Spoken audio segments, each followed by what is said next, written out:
नमस्कार विद्यार्थियों, आप सभी का आज की मेरी क्लास में हार्दिक स्वागत एवं अभिनंदन।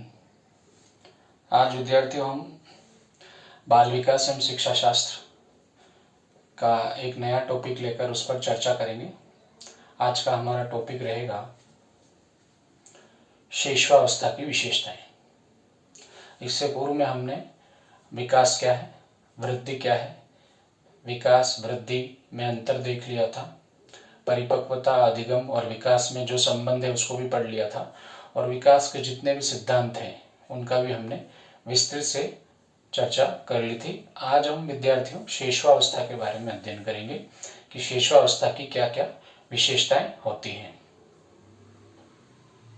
अर्थात शैशवावस्था को अध्ययन की दृष्टि से बाल मनोवैज्ञानिकों ने अध्ययन की दृष्टि से यहाँ पर हम जो विशेषताएं पढ़ेंगे वो जन्म से लेकर 5 या 6 वर्ष तक की 5 या 6 वर्ष तक में बालक में जो जो भी परिवर्तन होते हैं या जो उनमें नई विशेषताएं पनपती हैं, जो नई विशेषताएं आती हैं, उनके बारे में अध्ययन करेंगे। तो यहाँ पर शैशवावस्था मतलब 0 से अर्थात जन्म से 5 या 6 वर्ष तक में बालक में जो विशेषताएं आई हैं उनके बारे में हम अध्ययन करेंगे। वैसे वर्गीकरण देखा जाए तो शैशवावस्था की अवधि जन्म से 2 वर्ष बताई गई है और 2 वर्ष से लगाकर 6 वर्ष तक पूर्व बाल्यावस्था और 6 वर्ष से लगाकर 12 वर्ष तक उत्तर बाल्यावस्था माना गया। किंतु एक सामान्य जो वर्गीकरण जोन्स ने जो दिया है, अर्नेस्ट जोन्स ने जो दिया है, तो उन्होंने अध्ययन की दृष्टि से वर्गीकरण किया था जिसको सभी मनोवैज्ञानिकों ने उचित माना है। तो वो है शैशवावस्था जन्म से 5 या 6 वर्ष, बाल्यावस्था 6 वर्ष से 12 वर्ष तक, 5 या 6 वर्ष से 12 वर्ष तक, और किशोरावस्था 12 से 18 वर्ष तक, और प्रौढ़ावस्था 18 वर्ष के बाद। ये वर्गीकरण अर्नेस्ट जोन्स ने दिया है और इसी को उचित मानते हुए इसी के आधार पे सभी अवस्थाओं की विशेषताओं के बारे में अध्ययन किया गया है। तो आज हम यहाँ पर अभी जो पढ़ेंगे वो रहेंगी जन्म से 5 या 6 वर्ष के मध्य जो उसमें जो विशेषताएं आती है उसके बारे में अध्ययन यहाँ पे किया जाएगा। तो शुरुआत करते हैं विद्यार्थियों। पहला जो प्रश्न मेरा आपसे रहेगा कि मानव के विकास की प्रथम अवस्था, मानव विकास की प्रथम अवस्था क्या है? पहला प्रश्न। तो इसका जवाब आना चाहिए गर्भावस्था। इसका जवाब क्या होगा? गर्भावस्था। तो पहला प्रश्न, मानव के विकास की प्रथम अवस्था गर्भावस्था। दूसरा प्रश्न, जन्म के बाद मानव की प्रथम अवस्था, जन्म के बाद मानव की प्रथम अवस्था। तो जन्म के बाद मानव की प्रथम अवस्था होती है शैशवावस्था। 2 प्रश्न हो गए। तीसरा प्रश्न, जीवन की सबसे महत्वपूर्ण अवस्था। तो जीवन की सबसे महत्वपूर्ण अवस्था माना गया है शैशवावस्था। ये क्यों माना गया है वो विशेषताओं के आधार पर हम इसको समझेंगे। 3 प्रश्न हो गए। चौथा प्रश्न हो गया कि भावी जीवन की आधारशिला किस अवस्था को कहा गया है, अर्थात मानव जीवन का आधार किसे माना गया है, किस अवस्था को माना गया है। तो मानव जीवन का आधार शैशवावस्था को माना गया है। 5वीं बात आती है, 5वां प्रश्न के रूप में आता है सीखने का आदर्श काल, ideal period of learning, ideal period of learning या आइडियल पीरियड फॉर लर्निंग, सीखने का आदर्श काल शैशवावस्था को कहा गया है। और ये किसके द्वारा कहा गया है? वैलेंटाइन के द्वारा कहा गया है। सीखने का आदर्श काल शैशवावस्था किसके द्वारा कहा गया? वैलेंटाइन के द्वारा। 2 प्रश्न यहाँ पे बन गए। सीखने का आदर्श काल शैशवावस्था, और ये किसने कहा? तो वैलेंटाइन ने कहा। फिर दूसरी आगे और कोटेशन अपन देखते हैं। वॉटसन ने कहा कि सीखने के विकास की सीमा और तीव्रता जितनी अधिक शैशवावस्था में होती है उतनी अन्य किसी अवस्था में नहीं होती। अर्थात बालक के विकास की जो तीव्रता है, बालक के सीखने के विकास की तीव्रता या सीमा जितनी अधिक शैशवावस्था में होती है उतनी अधिक किसी अवस्था में नहीं होती है। अर्थात सीखने की सीमा और तीव्रता सर्वाधिक किस अवस्था में होती है? शेषवावस्था में होती है। ये कुछ 6-7 प्रश्न हैं जो हमें ध्यान रखने। एक बार पुनश्च इसको दोहरा रहा हूं। मानव जीवन की प्रथम अवस्था गर्भावस्था, जन्म के बाद की प्रथम अवस्था शेषवावस्था, जीवन का सबसे महत्वपूर्ण काल शेषवावस्था, भावी जीवन का आधार शेषवावस्था, सीखने का आदर्श काल शेषवावस्था। किसने कहा? वैलेंटाइन ने। सीखने की सीमा और तीव्रता सर्वाधिक किस में होती है, किस अवस्था में होती है? शेषवावस्था। किसके द्वारा कहा गया? वाटसन के द्वारा कहा गया। तो ये कुछ बातें जो थी मुख्य मुख्य शेषवावस्था के बारे में, जिसे हमें ध्यान में रखना है। अब हम शुरुआत करते हैं। जन्म से 5 या 6 वर्ष में बालक में जो जो भी मुख्य विशेषताएं आती हैं उसका हम अध्ययन करते हैं। फिर शेषवावस्था और पूर्व बाल्यावस्था, इन दोनों में क्या संबंध है, इस पे भी चर्चा करेंगे। और प्रश्न यदि पूछा जाता है तो उसका जवाब हमें किस तरीके से देना, उसकी भी हम इस पर चर्चा करेंगे। तो मैंने आपको अर्नेस्ट जोन्स का जो वर्गीकरण है, ये मैंने विकास की अवस्थाएं पढ़ाया था, उसमें भी लिखाया था। तो अर्नेस्ट जोन्स ने शेषवावस्था को जन्म से 5 या 6 वर्ष, बाल्यावस्था को 6 से 12 वर्ष, किशोरावस्था को 12 से 18 वर्ष और प्रौढ़ावस्था को 18 वर्ष के बाद माना है। यहाँ पे जन्म से 5 या 6 वर्ष तक की जो विशेषताएं हैं उसके बारे में हम अध्ययन करेंगे। मुख्य मुख्य प्रश्न आपको बता दिए हैं।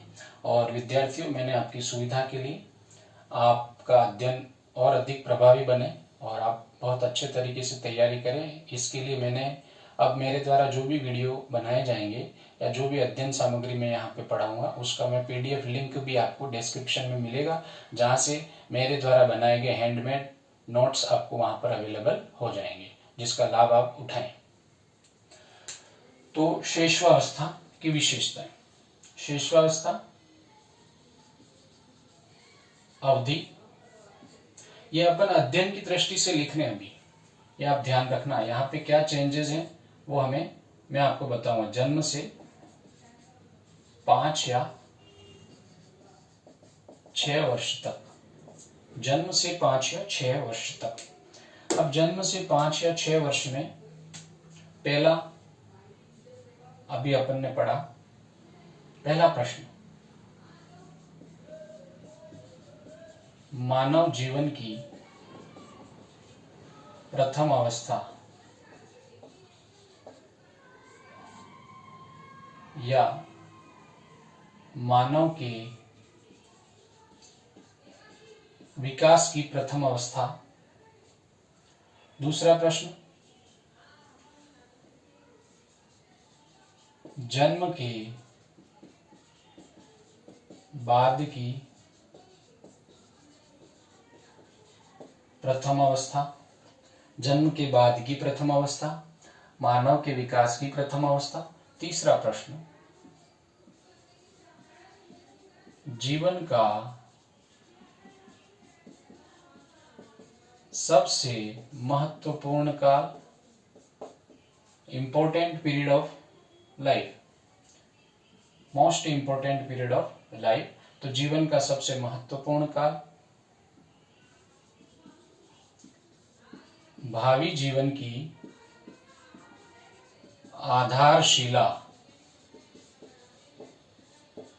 भावी जीवन की आधारशिला। नेक्स्ट बनेगा सीखने का आदर्श काल, आइडियल पीरियड फॉर लर्निंग। ये 5 हैं, इन 5 को एक बार अपन देख लेते हैं। मानव के विकास की प्रथम अवस्था, गर्भावस्था या पूर्व प्रसूति काल भी इसको कहेंगे।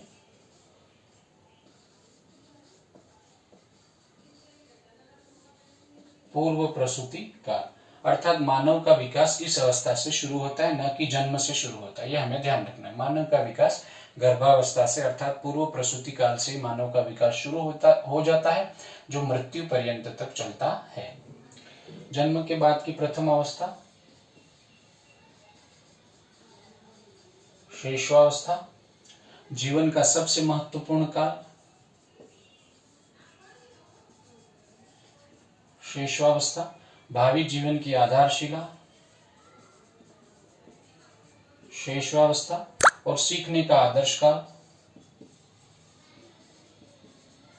शैशवावस्था। किसने कहा? वैलेंटाइन ने। ये कहा है, वैलेंटाइन ने कहा है। ये मुख्य मुख्य बातें थी शैशवावस्था के बारे में, जिसको हमें ध्यान में रखना है। अब इसकी विशेषता के बारे में अपन देख लेते हैं, एक बार थोड़ी सी चर्चा कर लेते हैं। 10 से 12 जो इसकी मुख्य विशेषता है। तो पहला तो इसकी विशेषता में आता है कि शारीरिक विकास की तीव्रता, यानी इस अवधि के दौरान बालक के विकास में या बालक का जो शारीरिक विकास होगा उसमें बहुत तीव्रता होगी। जैसे जन्म के प्रथम 3 जो वर्ष हैं उसमें बालक की वृद्धि और बालक का विकास बहुत ही तेज गति से होता है। बालक की लंबाई और भार में वृद्धि होती है, अर्थात जन्म के समय बालक का जो वजन है उसका दुगुना 6 महीने में हो जाता है और 12 महीने में उसका 3 गुना हो जाता है। अर्थात लगभग यदि बालक जन्म के समय 3 किलो का है तो 6 महीने अर्थात 6 महीने बाद वो 6 किलो का हो जाएगा और लगभग साल भर में वो 9 महीने लगभग का हो जाएगा। अर्थात शुरुआत के जो 3 वर्ष हैं उसमें बालक का शारीरिक विकास तीव्र गति से होता है, ये हमें ध्यान रखना है। शुरुआती 3 वर्षों में बालक का विकास तीव्र गति से होता है, उसके बाद बालक के शारीरिक विकास में कमी आती है, अर्थात बालक का शारीरिक विकास फिर धीरे धीरे अपेक्षाकृत धीरे धीरे होता है। यह हमें पहली विशेषता इसकी ध्यान रखनी है। दूसरी विशेषता जो है मानसिक शक्तियों में तीव्रता, अर्थात मानसिक विकास में तीव्रता। मानसिक शक्तियों का विकास या मानसिक विकास में तीव्रता होती है। तो मानसिक विकास में तीव्रता होती है का मतलब कि शुरुआती जो 4-5 साल जो होते हैं उसमें बालक में लगभग सभी मानसिक शक्तियों का विकास हो जाता है, जैसे संवेदना, प्रत्यक्षीकरण, स्मरण, तर्क के बाद चिंतन और उसके बाद अपन कहें जैसे सोचने की उसकी जो शक्ति है वो, और समस्या समाधान और निरीक्षण, अवलोकन, भाषा संबंधी विकास। ये जितनी भी जो मानसिक शक्तियां हैं उन सभी मानसिक शक्तियों का अंकुरण हो जाता है। उनका हाई लेवल तक विकास नहीं होता है, उच्च सीमा तक विकास नहीं होता है, किंतु इनका बीजारोपण यहाँ से शुरू हो जाता है। अर्थात मानसिक शक्तियां जितनी भी हैं, तर्क, चिंतन, उसके बाद स्मरण, ये जितनी भी शक्तियां उन सभी का विकास शैशवावस्था में हो जाता है। इसके बारे में गुडेनफ ने कहा भी है कि बालक का जितना भी मानसिक विकास होता है उसका आधा 3 वर्ष में हो जाता है। बालक का जितना भी मानसिक विकास होना है 20-22 साल तक में या जीवन में जितना भी मानसिक विकास होना है उसका आधा 3 वर्ष में ही हो जाता है। जन्म के 3 वर्षों में उसका आधा विकास हो जाता है, अर्थात उसकी समस्त मानसिक शक्तियां जागृत हो जाती हैं, कहने का मतलब। अब समय समय पर जैसे जैसे उसकी उम्र बढ़ती जाएगी, जैसे जैसे उसमें परिपक्वता आती जाएगी, जैसे जैसे उसके सामने परिस्थितियां आती जाएंगी, वो उनका विकास करता जाता है। तो इस तरीके से दूसरा हमने जो समझा वो है कि मानसिक विकास में तीव्रता होती है, और गुडेनफ ने कहा कि व्यक्ति का जितना भी मानसिक विकास होता है उसका आधा 3 वर्ष की अवस्था तक में हो जाता है। अब तीसरी जो इसकी विशेषता है, सीखने की क्रिया में तीव्रता। सीखने की क्रिया में तीव्रता अर्थात इसके बारे में गेजल ने कहा है, गेसल जो एक बाल मनोवैज्ञानिक है, उन्होंने कहा कि बालक 6 वर्ष में उतना सीख लेता है जितना वो 12 वर्ष में नहीं सीख पाता, आगामी 12 वर्षों में नहीं सीख पाता। अर्थात कहने का मतलब यह है कि बालक शुरुआती 6 वर्षों में बाद के 12 वर्षों का दुगुना सीख लेता है। अर्थात जितना वो बाल्यावस्था में सीखेगा, यानी 6 से 12 बाल्यावस्था, 12 से 18 किशोरावस्था, तो 6 से लगाकर 18 वर्ष में जितना वो सीखता है उससे भी दुगुना मात्र जन्म से 6 वर्षों के बीच में वो सीख जाता है। अर्थात कहने का मतलब उसका समस्त विकास हो जाता है, मानसिक विकास उसका वहां तक हो जाता है कि वो आगे आगे के जो 12 वर्ष में जो सीखता है उसका लगभग 2 गुना वो 6 वर्ष में ही सीख जाता है। किसने कहा? यह कथन है गेसल का। तो ये हमें ध्यान रखना है। तो इसके आधार पे हम कह सकते हैं कि बालक में सीखने की जो प्रक्रिया है उसमें बहुत अधिक तीव्रता होती है, बहुत ही जल्दी सीख जाता है बालक। जो भी हमें उसको सिखाना हो वो बहुत जल्दी वो सीख जाता है। तो यहाँ पर अपन एक बार, ये उम्मीद करता हूं आपने लिख लिया होगा, इसको मैं मिटा देता हूं। जो विशेषता है उसको एक बार लिखते हैं। पहली विशेषता मैंने आपको जो बताई, पहली विशेषता थी शारीरिक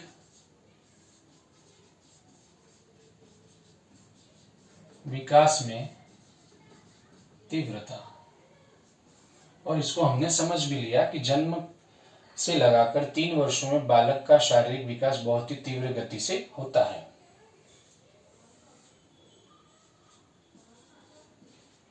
जन्म से 3 वर्षों के भीतर बालक का शारीरिक विकास तीव्र, फिर 3 वर्ष के बाद विकास की गति धीमी। ये 2 चीजें आपको ध्यान रखनी है। पहला अपन ने ये पढ़ा था, दूसरा जो पढ़ा था मानसिक विकास में तीव्रता। अर्थात बालक का जो मानसिक विकास है, जो मानसिक शक्तियां, उसमें 3 वर्षों में ही उसका विकास लगभग हो जाता है। अर्थात जैसे संवेदना, प्रत्यक्षीकरण, स्मरण, तर्क, चिंतन, ये जो भी मानसिक शक्तियां, इन सभी का विकास हो जाता है। अर्थात इन सभी का अंकुरण हो चुका होता है। तो मानसिक विकास में तीव्रता के लिए अपन एक कोटेशन, गुडेनफ ने क्या कहा कि एक व्यक्ति का जीवन में जितना भी मानसिक विकास होता है उसका आधा कितने वर्षों में हो जाता है? 3 वर्षों में। कि व्यक्ति में जीवन में जितना भी मानसिक विकास होता है, एक व्यक्ति के जीवन में जितना भी मानसिक विकास होता है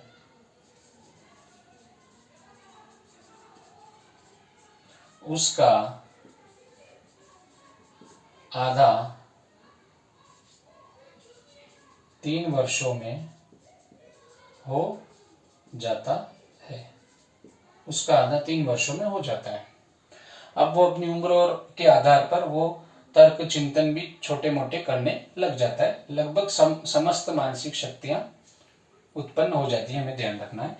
ये गुडेनफ ने कहा कि व्यक्ति के जीवन में जितना भी मानसिक विकास होता है उसका आधा 3 वर्षों में हो जाता है। यह हमें ध्यान रखना है। तीसरी विशेषता हमने पढ़ी या देखी थी सीखने की प्रक्रिया में तीव्रता। सीखने की प्रक्रिया में तीव्रता अर्थात बालक बहुत ही तेज गति से सीखता है और उसका सीखना जो होता है वो अनुकरण के माध्यम से होता है। सीखना उसका अनुकरण के माध्यम से होता है। जैसा भी अपने परिवार में आसपास में जो भी देखता है उसको बहुत तेज गति से वो सीख जाता है। हम जैसा भी उसको सिखाना चाहें वो सीख सकता है, चाहे उसका पेशीय विकास हो, चाहे उसका मानसिक विकास हो, या मानसिक स्तर पे उसको सिखाना हो, या उसका बॉडी में जो स्किल डेवलपमेंट करना हो तो भी हम कर सकते हैं, किंतु परिपक्वता और अधिगम के माध्यम से। ये हमें ध्यान रखना है। तो सीखने की प्रक्रिया में तीव्रता होती है। तो इसके लिए भी गेसल ने क्या कहा था कि बालक जो है वो शुरुआती 6 वर्षों में बाद के 12 वर्षों का दुगुना सीख लेता है। गेसल का कथन है कि बालक शुरुआती 6 वर्षों में बाद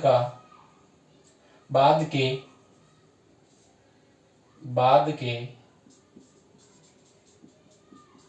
12 वर्षों का दुगुना सीख लेता है। देख लीजिए इसकी कैपेसिटी कितनी होती है। बाद के 12 वर्षों में, अर्थात जो बाल्यावस्था में सीखेगा, जो किशोरावस्था में सीखेगा, उसका भी दुगुना सीख लेता है। कहने का मतलब उसकी मानसिक शक्तियों, समस्त मानसिक शक्तियों का अंकुरण हो जाता है। ये हमें ध्यान रखना है। ये गेसल ने कहा सीखने की प्रक्रिया में तीव्रता के बारे में। हमने तीन विशेषताएं पढ़ी। शारीरिक विकास में तीव्रता, मानसिक विकास में तीव्रता, सीखने की प्रक्रिया में तीव्रता। सीखने की प्रक्रिया में तीव्रता। चौथा,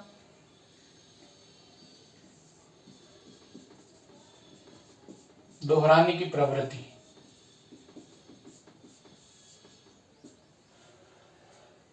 ये भी एक उसकी शैशवावस्था में उसकी प्रमुख विशेषता रहती है, बालक की दोहराने की प्रवृत्ति। अर्थात उसके द्वारा कुछ गतिविधियां और कुछ गीत या बोलने संबंधी जो काम है और गति संबंधी जो कार्य है उनको बार बार वो दोहराता रहता है। यदि उसने कोई खेल सीख लिया है, कोई ऐसी गतिविधि सीख ली है, तो उसको बार बार दोहराएगा। यदि उसने कोई गाना सीख लिया, कोई गीत सीख लिया, तो उसको बार बार गुनगुनाएगा। तो उसमें दोहराने की प्रवृत्ति बहुत अधिक होती है। ये हमें ध्यान रखना है। ये शैशवावस्था की विशेषता है, दोहराने की प्रवृत्ति अधिक होना। पांचवा आ जाएगा जिज्ञासा की प्रवृत्ति। क्यूरियोसिटी टेंडेंसी, जिज्ञासा की प्रवृत्ति। बालक में जिज्ञासा की प्रवृत्ति बहुत अधिक होती है। शुरुआत के 2 वर्ष हम देखें, 1.5 या 2 वर्ष, तो उसको यदि हम कोई खिलौना वगैरह कोई खिलौना हम उसको देते हैं, तो उस खिलौनों अपनी जिज्ञासा को कैसे शांत करता है। उस खिलौनों वो जो खिलौना है, उस खिलौनों को, वो जो खिलौना है उसको क्या करेगा, इधर उधर फेंकेगा या उसके जो पार्ट्स हैं उसको अलग करने की कोशिश करेगा, उसको तोड़ने की कोशिश करेगा, तोड़ने के बाद उसको जोड़ने की कोशिश करेगा। इस तरीके से खिलौने को बार बार इधर उधर फेंकना, उसको तोड़ने की कोशिश करना, फिर उसके भागों को वापस जोड़ने की कोशिश करना, इस तरीके से वो अपनी जिज्ञासा को शांत करता है।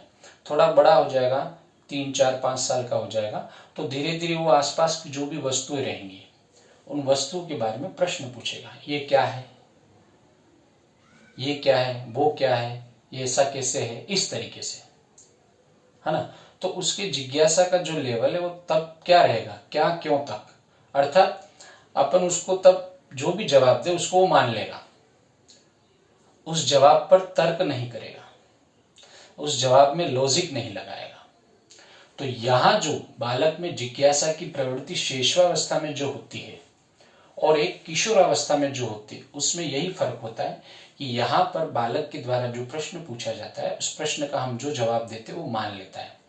वहां उस प्रश्न के जवाब पर अपने विवेक का, अपने तर्क का इस्तेमाल नहीं करता है। वहीं किशोरावस्था में भी बालक में जिज्ञासा की प्रवृत्ति होती है, किंतु वहां पर यदि उसे हमारे द्वारा जो जवाब दिया जाता है उस जवाब को वो अपने तर्क और विवेक के आधार पर चुनौती देता है। ये मुख्य दोनों में अंतर है, हमें ध्यान रखना है। तो जिज्ञासा की प्रवृत्ति भी शैशवावस्था में पाई जाती है। फिर अपन देखते हैं छठा, नैतिकता का अभाव।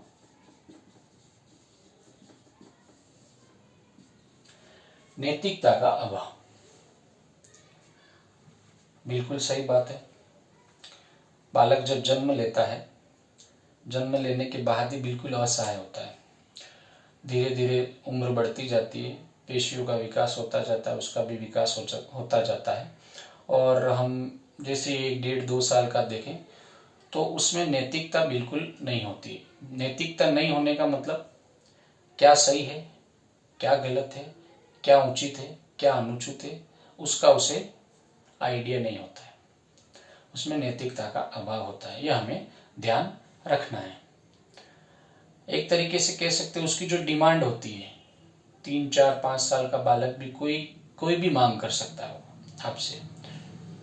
वो जायज है या नाजायज उसको पता नहीं, वो वांछित है अवांछित है, समाज के अनुकूल है, समाज की मर्यादाओं के अनुकूल है, या परिवार की मर्यादा के अनुकूल है, विपरीत है, उससे कोई लेना देना नहीं उसको कोई लेना देना नहीं है। अर्थात वो ईड, इड, ईगो, सुपर ईगो कहते हैं ना, तो इड पर ज्यादा केंद्रित रहता है, वो इड पर ज्यादा केंद्रित रहता है। अहम का भाव उसमें कम रहता है, तब अहम का भाव उसमें कम रहता है। अर्थात अहम जितना प्रबल होगा वो ईड को कंट्रोल करेगा, ईड और सुपर ईगो में वो मेंटेन रखता है। अहम जितना प्रबल होगा एक संतुलित व्यक्तित्व का निर्माण होगा। तो यहाँ पे क्या होता है कि उसमें नैतिकता का अभाव होता है, उचित अनुचित, बुरा अच्छा, और उसके द्वारा जो भी मांगे की जाती है उन मांगों को पूरा करवाना चाहता है, चाहे वो वांछित हो अवांछित हो, ये हमें ध्यान रखना है। तो उसमें नैतिकता का अभाव होता है। सातवां अपन देखेंगे दूसरों पर आश्रित।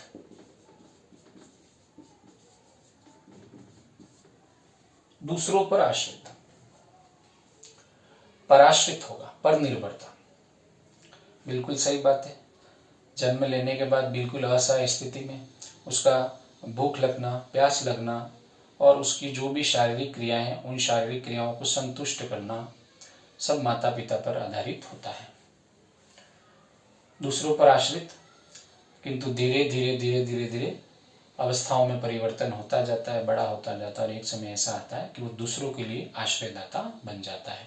तो शुरुआती जो 5 साल की अवस्था होती है उसमें लगभग वो दूसरों पर आश्रित रहता है। शुरुआत के 2 वर्ष में तो काफी कुछ आश्रित रहता है, वो बोल भी नहीं पाता है, बोल के अपनी आवश्यकताओं की डिमांड नहीं कर पाता है, तो वो रो कर, इधर उधर हाथ पैर मारकर, रो कर, गुस्सा प्रकट करते हुए, कोई खिलौना है तो उसको फेंकते हुए अपनी आवश्यकताओं को पूरी करवाता है। किंतु 2 वर्ष के बाद में हम देखते हैं कि उसका भाषाई विकास होने लग जाता है, तो वो ओरली, मौखिक रूप से अपनी आवश्यकताओं को पूरी करवाता है। मुझे खाना है, मुझे पानी पीना है, मुझे दूध पीना है, इस तरीके से। तो शेषावस्था जो है विद्यार्थियों, शेषावस्था में बालक जो होता है वो दूसरों पर आश्रित होता है, पराश्रित होता है। 8वां, काम प्रवृत्ति की भावना प्रबल। काम प्रवृत्ति की भावना प्रबल होती है विद्यार्थी बालक में। अब आप कहोगे कैसे? तो यहाँ पे उसकी जो सेक्स टेंडेंसी जो है वो उसको जो प्रकट करने का जो तरीका है वो एक किशोरावस्था में एक किशोर या किशोरी के द्वारा जो प्रकट करने का तरीका काफी डिफरेंस है, दोनों में काफी अंतर है। यहाँ पे उसकी काम प्रवृत्ति का सूचक जो होगा, मनोविश्लेषणवादी जो है फ्रायड ने बताया है कि एक शिशु जो होता है उसमें काम प्रवृत्ति होती है, बहुत ज्यादा होती है, प्रबल होती है, किंतु उसका जो प्रकट करने का जो तरीका है वो किशोरों जैसा नहीं होता है। यहाँ पे उसने उसकी काम प्रवृत्ति के सूचक 2-3 क्रियाएं बताई हैं। एक तो बताया कि शिशु द्वारा जो स्तनपान किया जाता है, वो स्तनपान करता है माँ का, उसको भी उसके काम प्रवृत्ति का सूचक बताया है। उसके बाद हाथ पैर के जो अंगूठे चूसता है, उन अंगूठे चूसने को भी उसने काम प्रवृत्ति का सूचक बताया है। और तीसरी बात जो बताई उन्होंने कि उसका उसके यौनांगों के साथ खेलना, उसको भी काम प्रवृत्ति का सूचक बताया है। यदि प्रश्न पूछा जाए काम प्रवृत्ति की प्रबलता किस अवस्था में, तो शेषवावस्था में काम प्रवृत्ति की प्रबलता होती है, किंतु इसको प्रकट करने की जो क्रियाएं हैं वो अलग होती हैं किशोरावस्था से। ये फ्रायड ने ये 3 गतिविधियां बताई हैं, 3 क्रियाएं जो आपको ध्यान में रखनी है। तो इस तरीके से हम कह सकते हैं कि शेषवावस्था में काम प्रवृत्ति की भावना भी होती है। फिर आता है अनुकरण करने की प्रवृत्ति।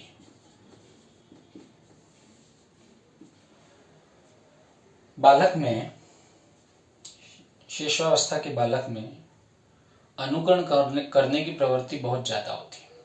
अर्थात वो जितने भी व्यवहार सीखता है, जितनी भी क्रियाएं सीखता है, वो अपने परिवार के सदस्यों को देखकर ही सीखता है। जितनी भी सामाजिकता या शिष्टाचार जो सीखता है वो देख देख कर ही सीखता है। गतिविधियां जो है वो देख देख कर ही सीखेगा वो। शुरुआत में आपने देखा होगा, इसका एक बहुत बढ़िया उदाहरण, शुरुआत में बालक को आप चप्पल वगैरह पहनाओगे, जूते वगैरह, तो उसको भान नहीं होता है, कि दाएं पैर का जूता कौन सा है, बाएं पैर का जूता कौन सा है। दाएं पैर का जूता दाएं पैर में पहनना चाहिए, बाएं पैर का जूता बाएं पैर में पहनना चाहिए। चप्पलें जो हैं वो बाई में पहननी चाहिए और दाएं पैर की दाएं पैर में पहननी चाहिए। वो उसको पता नहीं होता है। आप देखना, वो दाएं पैर का जो चप्पल है या जूता है वो बाएं पैर में पहन लेगा, बाएं का दाएं में पहन लेगा। किंतु धीरे धीरे परिवार के सदस्यों के द्वारा जूते पहनना वो देखता है, चप्पलें पहनना वो देखता है, फिर अनुकरण करता है बराबर कि उनके द्वारा पार्टिकुलर लेफ्ट साइड लेफ्ट में पहना गया, राइट साइड राइट में पहना गया, ये सब चीजें देखता है और फिर उसके अनुसार क्या करेगा, वो उसको सीधा पहनना शुरू करता है। और उदाहरण अपन देख सकते हैं विद्यार्थियों, कपड़े पहनने की बात आ गई। कपड़े पहनने की बात है तो भी वही है, शुरुआत में उसको जो टी शर्ट या बनियान वगैरह यदि वो अपने हाथों से पहनता है 3, 4, 5 साल का बालक, तो उल्टी भी पहन लेता है। वो उसको पता नहीं होता, आइडिया नहीं होता, पीछे का भाग आगे आ जाता है, आगे का पीछे, इस तरीके से भी पहन लेता है। किंतु अपन उसको बताते हैं या फिर अपनी नकल करता है, वो अपना अनुकरण करती है, उन सब चीजों को एक प्रॉपर वे में, एक जो उचित तरीका है उसके माध्यम से वो करने लगता है। तो ये कुछ बातें हैं जो आपको ध्यान रखनी है।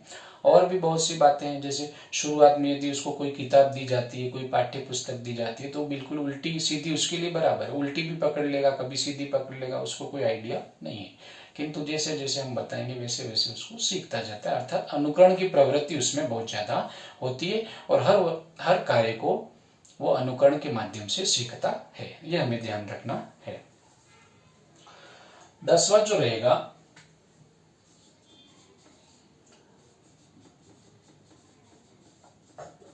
सामाजिकता की भावना का विकास, अर्थात उसमें सामाजिकता है या नहीं, एक शिशुअवस्था के बालक में सामाजिकता है या नहीं। तो शुरुआत के जो 3 साल होते हैं उसमें सामाजिकता का अभाव होता है। आप देखना, उसको अपनी वस्तुओं से, अपने खिलौनों से, अपने कपड़ों से बहुत प्यार होता है। वो अपनी वस्तुएं, अपने खिलौने, अपने कपड़े किसी के साथ शेयर नहीं करता है और उसके लिए आसपास की उसके घर में जितनी भी वस्तु, उसको वो उस पर अपना एकाधिकार मानता है एक तरीके से। अर्थात अपनी वस्तुओं को, अपने कपड़ों को, अपने खिलौनों को किसी के साथ शेयर नहीं करता है। किसी छोटे अन्य जो बच्चे होते हैं उनके साथ वो खेलना भी पसंद नहीं करता है। अर्थात शुरुआती 3 वर्षों में हम कह सकते हैं सामाजिकता का अभाव होता है। किंतु जैसे ही वो 4-5वें वर्ष में आता है तो उसमें सामाजिकता की भावना का विकास होगा। आसपास के उसके हम उम्र के बच्चे होंगे, उनके साथ खेलना, उनके साथ अपनी वस्तुएं शेयर करना, अपने खिलौने शेयर करना और उनके बचाव की प्रवृत्ति भी उसमें होती है। यदि उसका जो साथी है 3-4 साल का, जो उसके भाई बहन है, कोई भी है, तो उनकी रक्षा करने की प्रवृत्ति भी उसमें आ जाती है। यदि कोई अन्य बालक कोई डरा रहा है या कुछ कह रहा है, वो रो रहा है, तो उसको पूछेगा क्या हुआ तेरे को, किसने मारा, क्या है। फिर दौड़ता हुआ अपनी माँ के पास आएगा, फिर कहेगा कि मम्मी इसको भैया को किसी ने मारा, या बहन को किसी ने मारा, दीदी को किसी ने मारा। इस तरीके से उसमें सामाजिकता की भावना का विकास होता है। शुरुआती 3 वर्षों में नहीं होता, किंतु 4-5वें वर्ष में उसमें ये भावना आ जाती है। अपनी वस्तुओं, अपने खिलौनों को दूसरों के साथ साझा करना और दूसरों के साथ खेलना पसंद करना और उनकी रक्षा करने की प्रवृत्ति, अर्थात उनकी रक्षा करने की बात भी उसके दिमाग में चलती है, अर्थात उनका बचाव करना भी वो सीख जाता है। और वो बचाव कैसे करता है, अपनी माँ को कहना या उसकी माँ को कहना, या इसको लगी है, कहीं गिर गया उसका साथी तो दौड़ता हुआ आके कहेगा कि उसको लग गई, वो गिर गया, इस तरीके से। तो शुरुआती 3 वर्षों में सामाजिकता का अभाव, किंतु धीरे धीरे सामाजिकता का विकास भी बालक में होने लगता है।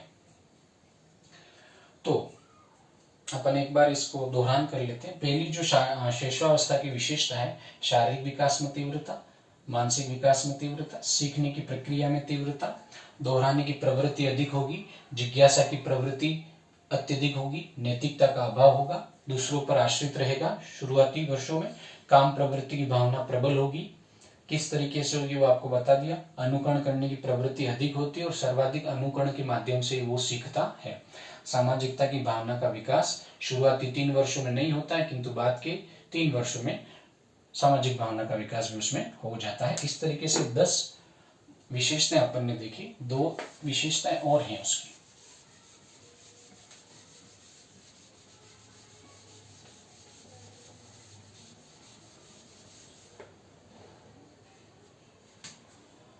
उसका जो व्यवहार होगा, उसका व्यवहार मूल प्रवृत्तियों पर आधारित, इस पे प्रश्न पूछा गया है।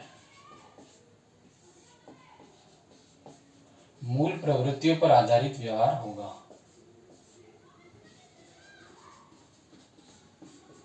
उसका व्यवहार मूल प्रवृत्तियों पर आधारित होगा। दो उदाहरणों से समझते हैं। एक तो उसका भूख लगना और क्रोध आने पर क्या करता है वो। क्रोध आने पर और भूख लगने पर क्या करता है। यदि एक छोटे से 6-7 महीने के बालक को भूख लगी है तो आप देखना वो बहुत तेज गति से रोएगा, बहुत तीव्रता में रोता है। उसके बाद इधर उधर हाथ पैर मारेगा, रोना, चीखना, चिल्लाना, हाथ पैर मारना भूख लगने पर। फिर सामने यदि कोई वस्तु पड़ी है तो उसको मुंह में निगल लेना, मुंह में डाल देना। तो ये उसका व्यवहार मूल प्रवृत्ति पर आधारित है। भूख लगने पर इस प्रकार से उसकी क्रियाएं की जाती है। क्रोध आएगा तो भी बहुत रोएगा, क्रोध आने पर भी रोएगा, हाथ पैर इधर उधर मारेगा और आसपास कोई वस्तु पड़ी उसको फेंकने की कोशिश करता है। तो शिशुवावस्था में उसका जो व्यवहार होता है मूल प्रवृत्तियों पर आधारित होता है और वो अपने संवेग को, मतलब अपनी जो बात है उसको मूल प्रवृत्तियों के माध्यम से प्रस्तुत करने की कोशिश करेगा। तो भूख लगने पर भी रोना, हाथ पैर मारना, क्रोध आने पर भी रोना, हाथ पैर मारना, आसपास की वस्तु को इधर उधर फेंक देना, ये क्रियाएं उसके द्वारा की जाती हैं। तो इसीलिए शिशुवावस्था में बालक का जो व्यवहार होता है वो मूल प्रवृत्तियों पर आधारित होता है। हमें ये ध्यान रखना है शिशुवावस्था में।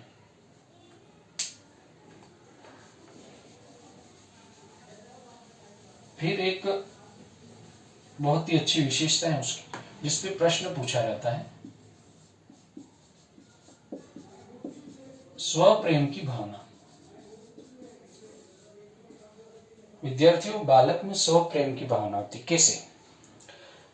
बालक को अपनी वस्तुओं, अपने खिलौनों, अपने कपड़ों से बहुत प्रेम होता है। साथ ही साथ वो परिवार में केंद्र बिंदु बनना चाहता है, आकर्षण का केंद्र बनना चाहता है कि परिवार के जितने भी सदस्य, मेरा भाई, मेरी बहन, मेरे माता, मेरे पिता, वो सब मुझसे लाड प्यार करें, मुझे बहुत ज्यादा प्यार करें, अर्थात मैं उनकी नजरों में अच्छा बना रहूं, उन सब का ध्यान मेरी तरफ हो। यही कहलाता है स्वप्रेम। अपने आप से, अपनी चीजों से उसे बहुत प्रेम होता है और वो चाहता है कि परिवार के सभी सदस्य उसको सबसे ज्यादा प्रेम करें, सबसे ज्यादा उसको लाड प्यार करें। होता क्या है, यदि कोई बालक 5 साल का है, 4 साल का है और एक तभी उसके किसी भाई या बहन ने जन्म लिया है, तो परिवार के सदस्यों का ध्यान उस छोटे बच्चे की तरफ चला जाता है। तो तब ये बच्चा जो है, जो बड़ा बच्चा है, वो बड़ा बच्चा उस छोटे बच्चे से ईर्ष्या करने लग जाता है। उसमें ईर्ष्या की भावना ज्यादा होती है। क्यों? क्योंकि वो ये सोचता है कि मेरे हिस्से का जो लाड प्यार था या इतने समय तक ये लोग मैं उनके आकर्षण का केंद्र था, मुझसे प्रेम करते थे, अब ये इससे प्रेम करने लग गए हैं। इस तरीके से उस बालक में ईर्ष्या की भावना भी आ जाती है। अर्थात वो अपने आप को यही चाहता है कि वो अपने आप को केंद्र बिंदु मानता है। सभी के आकर्षण का केंद्र मैं हूं, सभी लोगों का ध्यान मुझ पर होना चाहिए, सभी लोग मुझसे प्रेम करने चाहिए और जितनी भी आसपास की सब वस्तुएं सब मेरी है। एकाधिकार। आप उसको कहोगे, उसकी कोई भी वस्तु आपको देगा नहीं। वो सब पे एकाधिकार और आत्म प्रेम, अपने आप से बहुत प्रेम होता है उसको। ये हमें ध्यान रखना है। तो इसी को, आत्म प्रेम की भावना को ही यूनानी कथाओं के आधार पर एक कोई नार्सिसिस्ट नाम का कोई व्यक्ति था जिसको अपने आप से प्रेम था, ये सब यूनानी कथाओं में बताया गया। तो उसी के आधार पे मनोविश्लेषणवादी जो फ्रायड है, उन्होंने बालक की जो ये आत्म प्रेम की जो भावना है, उस आत्म प्रेम की भावना को क्या नाम दिया है? नार्सिसिज्म। क्या नाम दिया है? नार्सिसिज्म। स्व प्रेम की भावना या आत्म प्रेम की भावना को क्या नाम दिया गया है? नार्सिसिज्म। ये आपको ध्यान रखना है। और एक नार्सिसिज्म आपको, स्व प्रेम की भावना आपको प्रारंभिक किशोरावस्था में भी दिखेगी। वहां पे बालक अपने आप को स्थापित करने के लिए विभिन्न प्रकार के सौंदर्य प्रसाधन और अपने आप को खूबसूरत बताने के लिए जितना भी वो कर सकता है, वो सब चीजें वो अपनाता है किशोरावस्था में। और यहाँ पर भी अपने आप को स्थापित करना चाहता है। यहाँ पे सबका लाड प्यार प्राप्त करना चाहता है, सबका दुलार प्राप्त करना चाहता है। तो नार्सिसिज्म का संबंध स्वप्रेम से, और नार्सिसिज्म शेषावस्था में भी दिखाई देता है और प्रारंभिक बाल्यावस्था में भी दिखाई देता है। ये हमें ध्यान रखना है, स्वप्रेम की भावना, नार्सिसिज्म। ये प्रश्न के हिसाब से आपको ध्यान रखना है, नार्सिसिज्म, स्वप्रेम। तो ये कुछ इसकी विशेषताएं थी। किसकी विशेषताएं थी? शेषावस्था की विशेषताएं थी। इन शेषावस्थाओं की विशेषताओं को हमने अभी लगभग 12 विशेषताएं, उनको अभी हमने देखा। एक दो बातें और ध्यान रखें आप, ये इसकी विशेषताएं हैं। एक दो बातें और ध्यान रखनी है शेषावस्था की विशेषताओं से रिलेटेड, जैसे संवेगों का प्रदर्शन।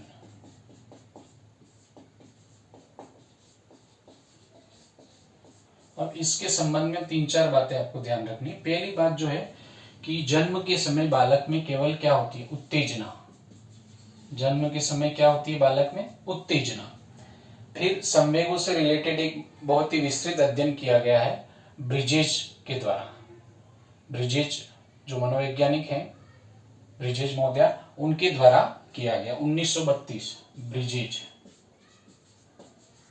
तो इन ब्रिजेज ने यह कहा था कि लगभग 2 वर्ष की अवस्था में बालक में समस्त संवेगों का विकास हो जाता है। 2 वर्ष की अवस्था में समस्त संवेगों का विकास। वहीं कुछ बाल मनोवैज्ञानिकों ने शिशु में मुख्यतः 4 संवेग बताए हैं। 4 संवेग: भय, प्रेम, क्रोध और पीड़ा। अर्थात समझना यह है, कुछ मनोवैज्ञानिक ये मानते हैं कि जन्म के समय बालक में केवल उत्तेजना होती है, उत्तेजना को हम संवेग नहीं कह सकते। लगभग 3 वर्षों के बाद धीरे धीरे संवेगों का विकास होना शुरू हो जाता है।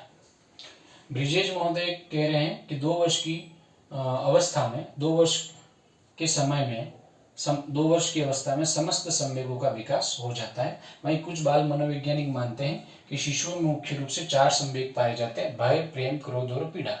अब कुछ मनोवैज्ञानिक ये मानते हैं कि जैसे शिशु का रोना, क्रंदन करना, हाथ पैर फैलाना, ये भी संवेग ही, इनको भी उन्होंने संवेग माना। अर्थात ये स्थिति भी संवेगात्मक स्थिति ही है। अर्थात उसकी जो उत्तेजना है, उसका रोना है, उसका क्रंदन करना है, उसका हाथ पैर मारना है, वो भी संवेग ही है।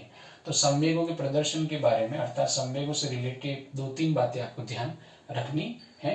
ब्रिजेश महोदय ने कहा 2 वर्ष की अवस्था में लगभग समस्त संवेगों का विकास, और शिशु में मुख्यतः 4 बताएं: भय, प्रेम, क्रोध और पीड़ा। जन्म के समय केवल उत्तेजना होती है। ये हमें ध्यान रखना है। एक और यदि अपन देखना चाहें, ये जैसे 13 हो गया, 14 कल्पना की सजीवता। कल्पना की सजीवता अर्थात बालक जो कल्पना करता है उसको सजीव मानता है। कल्पना की सजीवता अर्थात 4 वर्ष का जो बालक है वो कल्पना को सजीव मानता है। उसके द्वारा जो भी कल्पना है, कल्पना की सजीवता का मतलब एक तरीके से कह सकते हैं अपन जीववाद। आसपास की जितनी निर्जीव वस्तु हैं, उन निर्जीव वस्तुओं को भी सजीव मानता है। पंखा चल रहा है, उसको भी सजीव मानेगा। आसपास की जो भी वस्तु, उनको सजीव मानते हुए वो उस कल्पना लोक में ही जीना चाहता है, और उस पूरे आसपास का जो अपन कह सकते हैं वातावरण, उसका केंद्रीकरण, अर्थात उस पूरे आसपास के वातावरण में अपने आप को सेंट्रलाइज करता है। तो कल्पना की सजीवता में जीता है। सत्य असत्य का भान उसको होता नहीं है। ठीक है, सजीव निर्जीव में अंतर वो समझ नहीं पाता, यही हमें समझना है इसमें। कल्पना की सजीवता, कल्पना जो उसने इमेजिन किया उसको मान लेता है। यदि उसने कुछ प्रश्न पूछा, क्या ये चीज ऐसी है, हाँ ऐसी है, तो वो उसको मान लेगा। तो कल्पना की सजीवता, कल्पना लोक में जीता है, इसलिए वो सत्य असत्य का भान उसे नहीं होता है। ये हमें ध्यान रखना। जीववाद एक तरीके से, अर्थात निर्जीव को भी सजीव मानना। तो ये जो विशेषताएं थी, ये हैं शेषावस्था की विशेषताएं। 0 से 5 वर्ष, जन्म से 5 या 6 वर्ष हमें ध्यान रखना है। अब विद्यार्थियों, जो प्रश्न पूछे जाते हैं अक्सर, वहां पे आप कंफ्यूजन कहाँ होता है?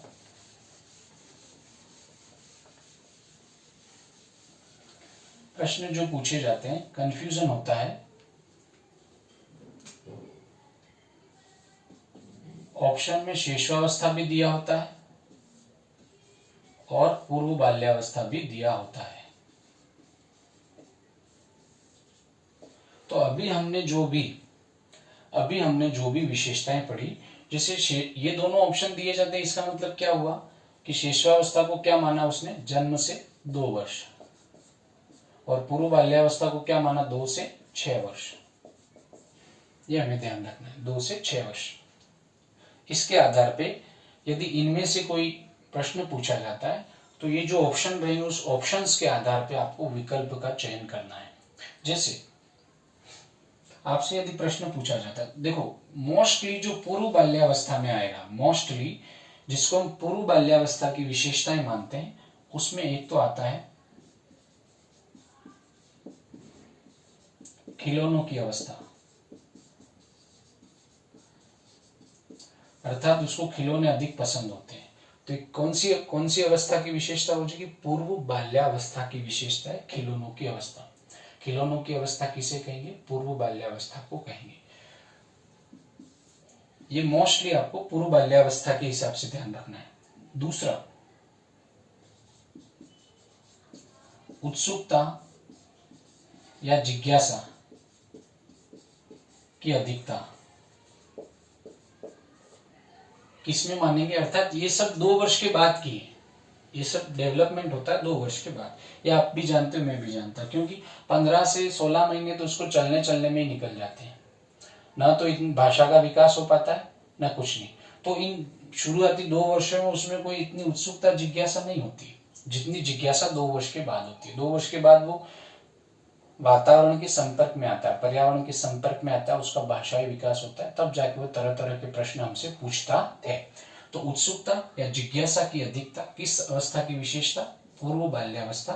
खिलौनों की अवस्था किसे कहते हैं? पूर्व बाल्यावस्था को कहते हैं। तीसरा, अनुकरण करने की प्रवृत्ति। अनुकरण करने की प्रवृत्ति अधिक किसमें होगी, कब होगी? पूर्व बाल्यावस्था में। अनुकरण करने की प्रवृत्ति कब होगी सर्वाधिक? पूर्व बाल्यावस्था। इसको भी अपन समझ लेते हैं। 2 वर्ष का बालक हो जाएगा, अच्छे तरीके से चलना सीख जाएगा, वातावरण के संपर्क में आएगा, वही बात जो अभी मैंने आपको बताई उत्सुकता वाली, वातावरण के संपर्क में आएगा, घर से बाहर जाएगा तो बाहर के लोगों को, आसपास के बच्चों को या बड़ों बुजुर्गों को या अपने परिवार के सदस्यों को बाहर जाते हुए देखेगा, उनके साथ जाएगा, तो उसमें अनुकरण करने की प्रवृत्ति बढ़ती जाती है। तो उनको वो देख देख कर अनुकरण करता है। तो उत्सुकता या जिज्ञासा की अधिकता किस अवस्था की विशेषता होगी? पूर्व बाल्यावस्था। खिलौने की अवस्था किसे कहेंगे? पूर्व बाल्यावस्था को। अनुकरण करने की प्रवृत्ति अधिक किस में होती है? पूर्व बाल्यावस्था में होती है। चौथी बात, समस्या अवस्था, प्रॉब्लम स्टेज। माता पिता ने पूर्व बाल्यावस्था को अर्थात 2 से 6 वर्ष की अवस्था को समस्या अवस्था कहा है। समस्या अवस्था, समस्या अवस्था। इस समय 2 से 6 वर्ष में बालक बहुत जिद्दी और विरोधाभासी, बहुत ही निषेधात्मक और बेकहा हो जाता है, अर्थात कुछ भी बोल देगा, वो गाली गलौज भी कर सकता है वो, और अमर्यादित भाषा का भी उपयोग कर सकता है, और अपन जो भी बात कहेंगे उसको कोई चीज समझाने की कोशिश करें वो समझेगा नहीं, डिसओबेडेंट हो जाएगा, अवज्ञाकारी, अर्थात माँ बाप के लिए समस्या खड़ी करता है वो। अब होता चूंकि छोटा है 2 से 6 वर्ष की अवस्था में, अब माँ बाप उसको नियंत्रित कैसे करें? उसको मार पीट तो नहीं सकते हैं, तो कभी कभी उसकी बहुत सी बातें माननी भी पड़ती हैं। तो इसलिए इस अवस्था को माँ बाप की तरफ से क्या कहा गया? समस्या अवस्था, प्रॉब्लम है, प्रॉब्लम स्टेज। नर्सरी स्कूल में भेजा पढ़ने के लिए, होमवर्क नहीं करेगा, सबसे बड़ी समस्या। बहुत ही समझा बुझा के उसको होमवर्क करवाना पड़ता है, और भी बहुत सारी ऐसी अवांछनीय मांगे कर देता है जिसको हम पूरा नहीं कर सकते। तो माँ बाप ने इसको किस अवस्था, इस अवस्था को क्या नाम दिया? पूर्व बाल्यावस्था को समस्या अवस्था कहा। वही शिक्षकों द्वारा इसे तैयारी की अवस्था कहा गया? शिक्षकों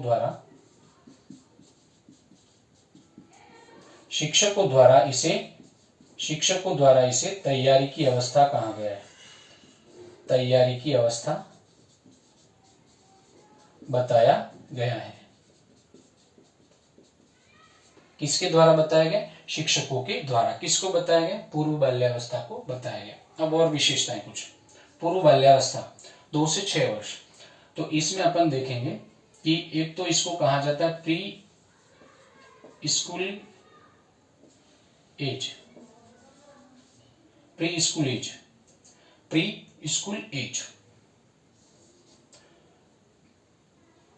प्री स्कूल स्टेज, एज नहीं स्टेज, और दूसरा प्री गैंग एज। अब इन दोनों को समझना। प्री स्कूल स्टेज अर्थात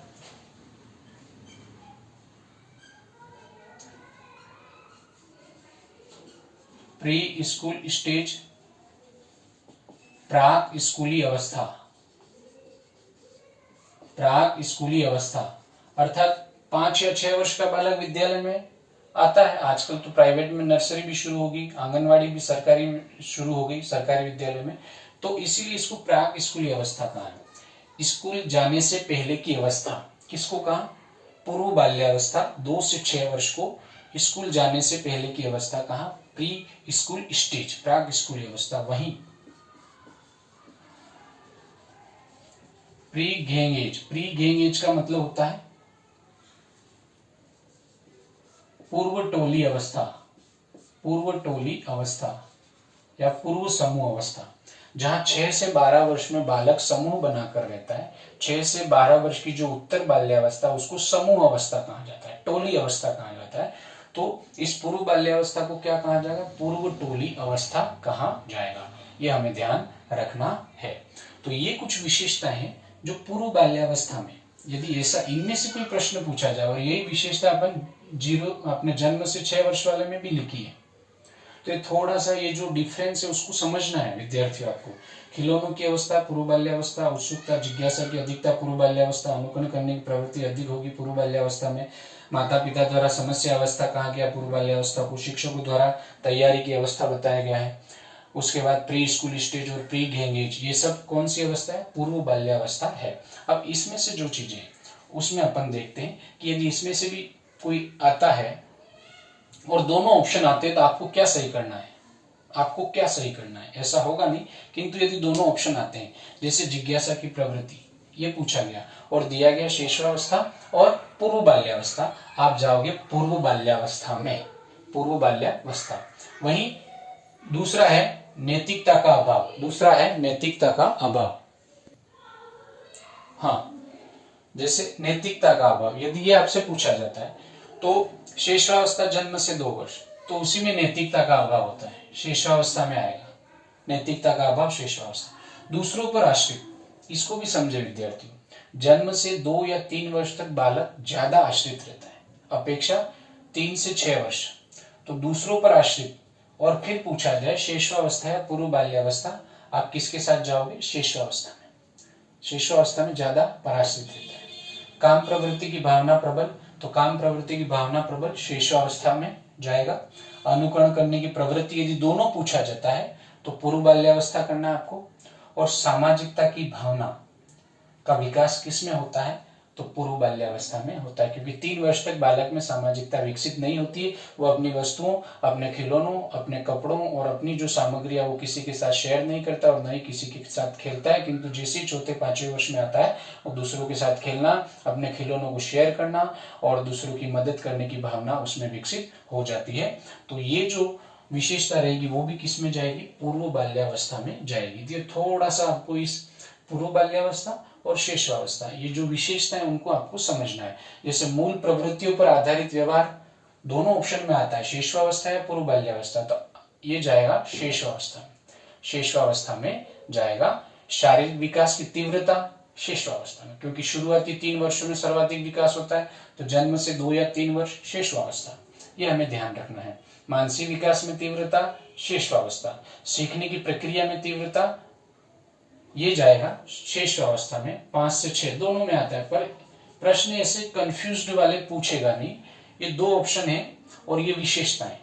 अब कौन सी विशेषता किसके साथ किस अवस्था में करनी है और कौन सी शिशुअवस्था में करनी है, कौन सी पूर्व बाल्यावस्था में करनी, ये मैंने आपको बिल्कुल बता दिया है। तो आप इन चीजों को बहुत ही अच्छी तरीके से ध्यान रखें। डिस्क्रिप्शन में आपको इसका PDF भी मिल जाएगा। उम्मीद करता हूं आज का ये जो मेरा वीडियो है शिशुअवस्था की विशेषताएं, साथ ही साथ पूर्व बाल्यावस्था की विशेषताएं, आपको काफी इससे लाभ होगा और आप इसे बहुत ही अच्छी तरीके से समझे होंगे। आगामी जो भी वीडियो होगा वो जल्दी मैं अपलोड कर दूंगा। और साथियों, होता ये है समय बहुत ही कम मिल पाता है, व्यस्तता बहुत रहती है, नौकरी भी करनी होती है और बहुत सारे अन्य काम भी होते हैं घर गृहस्थी के, व्यस्तता कम होती है। फिर भी आपके लिए समय निकालकर मैं ये जो भी आपके जो रीट से संबंधित या पटवारी से संबंधित या किसी भी प्रतियोगी परीक्षा से संबंधित ये जो महत्वपूर्ण सामग्री मैं आपको अवेलेबल करवा रहा हूँ, उम्मीद करता हूँ ये आपके लिए उपयोगी सिद्ध होगी और आप इसका भरपूर लाभ लेंगे। तो आज का हमारा वीडियो यहीं समाप्त होता है। जय हिंद, वंदे मातरम।